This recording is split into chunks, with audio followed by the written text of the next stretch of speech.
안녕하세요. 더 딥 다이브입니다. 요즘 갑상선 건강, 특히 갑상선암 때문에 걱정하시는 분들 참 많으시죠? 네, 맞아요. 내가 먹는 음식이 혹시 영향을 주지는 않을까? 아니면 뭐 치료 중인데 뭘 먹어야 하나? 이런 고민들 많이 하실 텐데요. 오늘 저희가 그 부분 좀 제대로 파헤쳐 보려고 합니다.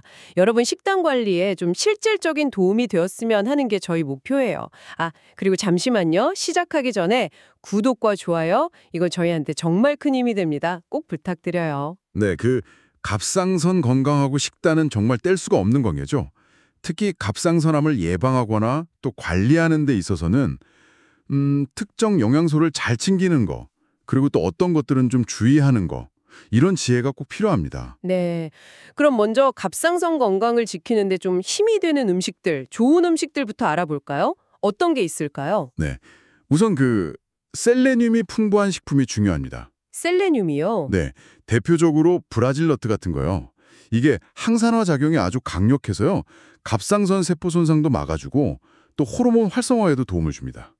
호르몬 활성화. 네, 근데 이게 하루에 한두 알이면 충분해요. 너무 많이 드시면 오히려 독성이 될 수 있으니까 그건 좀 주의하셔야 하고요. 그렇군요. 과하면 안 되는군요. 네, 아몬드나 땅콩 같은 다른 견과류도 물론 좋습니다. 셀레늄 말고 또 중요한 게 있을까요? 한국인들한테 정말 부족하기 쉬운 거, 바로 비타민 D입니다. 비타민 D 저도 부족하다고 들었어요. 그렇죠. 이게 비타민 D가 부족하면 자가면역 갑상선 질환이나 심지어 갑상선암 위험이 높아질 수 있다.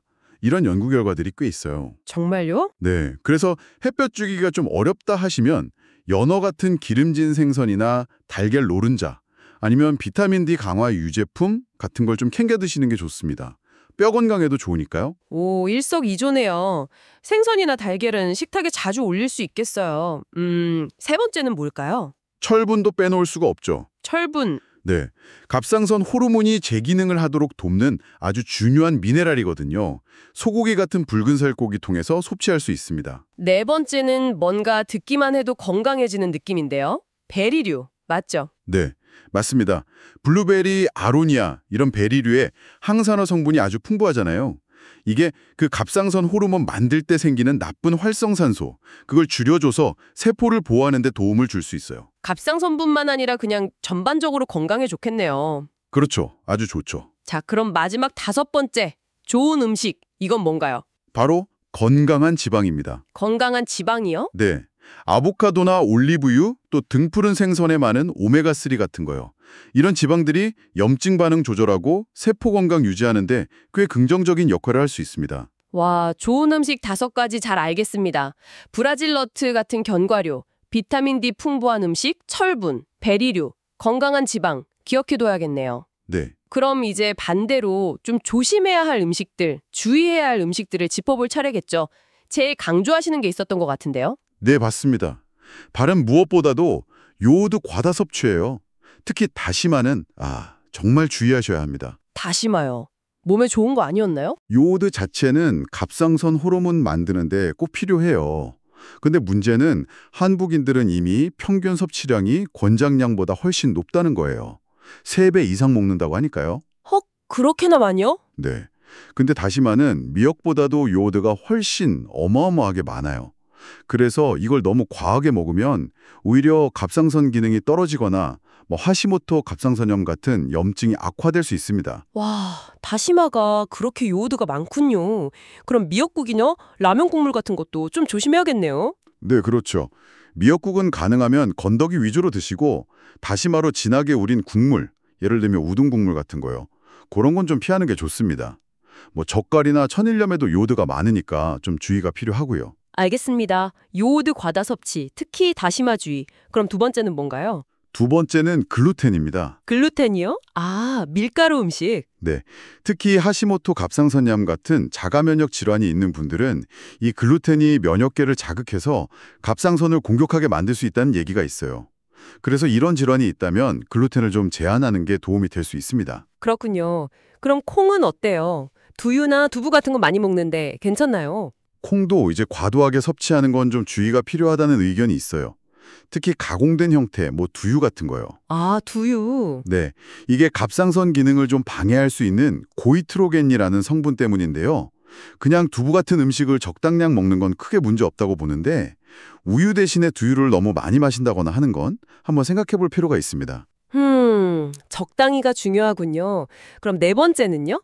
브로콜리나 양배추 같은 십자화과 채소도 주의해야 한다고요? 이거 완전 건강식품 아니었나요? 네, 맞아요. 건강 채소 맘인데 이걸 생으로, 그것도 아주 많이 먹었을 때는 이것도 고이트로겐으로 작용할 수 있어요. 아, 이것도요? 네.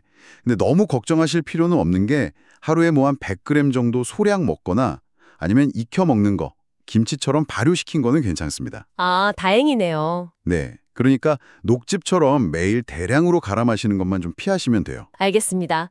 마지막은 아마 많은 분들이 예상하실 것 같은데요. 네. 바로 술, 담배, 그리고 가공식품이죠. 그렇죠. 이런 것들은 갑상선 호르몬 대사를 좀 방해해서 기능에 안 좋은 영향을 줄 수 있고요. 갑상선뿐 아니라 전반적인 건강을 위해서라도 당연히 줄이는 게 좋겠죠. 네, 맞아요. 와, 정말 좋은 음식, 피해야 할 음식 고려할 게 많네요. 그럼 이걸 다 고려해서 식단을 좀 어떻게 관리하면 좋을까요? 핵심 팁 같은 거 정리해 주실 수 있을까요? 네, 그럼요. 첫째, 가장 중요한 건 역시 요오드 과잉 섭취를 피하는 거예요. 해조류, 젓갈, 국물 요리 양을 좀 의식적으로 조절하시는 게 좋습니다. 영양제 드실 때도 요오드 함량 꼭 확인하시고요. 네, 요오드 주의. 두 번째는 영양 균형입니다. 특정 음식만 너무 많이 먹거나 아니면 너무 극단적으로 피하지 마시고 다양한 식품을 골고루 드시는 게 중요해요. 골고루. 셋째, 아까 말씀드린 비타민 D나 셀레늄처럼 좀 부족하기 쉬운 영양소에는 관심을 갖되 보충제는 꼭 필요할 때 그리고 전문가와 상의 후에 결정하시는 게 안전합니다. 특히 셀레늄은 과하면 독성이 있다는 거 잊지 마시고요. 네, 전문가 상담 중요하죠. 그리고 넷째, 당연하지만 가공식품과 술을 줄이고 신선한 재료 위주로 드시는 게 기본 중에 기본입니다. 신선한 재료. 마지막으로 혹시 갑상선 기능 저하 때문에 체중이 좀 늘었다면 단순히 칼로리 제한만으로는 해결이 잘 안 돼요. 기능 개선을 위한 노력과 함께 건강한 식단 그리고 꾸준한 운동을 병행하는 것이 훨씬 효과적입니다. 와, 정리해 주시니 좀 명확해지네요. 결국 균형이랑 적당함, 이 두 가지가 핵심인 것 같습니다. 네, 정확합니다. 어떤 특정 음식이 좋다고 해서 그것만 너무 많이 먹거나 또 나쁘다고 해서 완전 금지하기보다는 내 몸 상태를 잘 알고 전반적인 식단의 질을 높이는 데 집중하는 것이 중요해요. 특히 요오드 섭취량은 사람마다 차이가 크니까요. 혹시 궁금하시면 소변 검사 같은 걸로 확인해 보는 것도 방법이 될 수 있습니다. 네, 좋은 팁이네요. 오늘 저희가 나눈 이야기들이 여러분의 건강한 식생활에 좀 작지만 든든한 이정표가 되기를 바랍니다. 오늘 내용 들으시면서 내 식단에서 이건 꼭 한번 바꿔봐야겠다 하는 거 혹시 떠오르셨나요? 한번 생각해 보시면 좋겠습니다. 작은 실천 하나가 정말 큰 변화를 만들 수 있거든요. 저희는 다음 시간에 더 유익한 정보로 다시 찾아뵙겠습니다. 감사합니다. 감사합니다.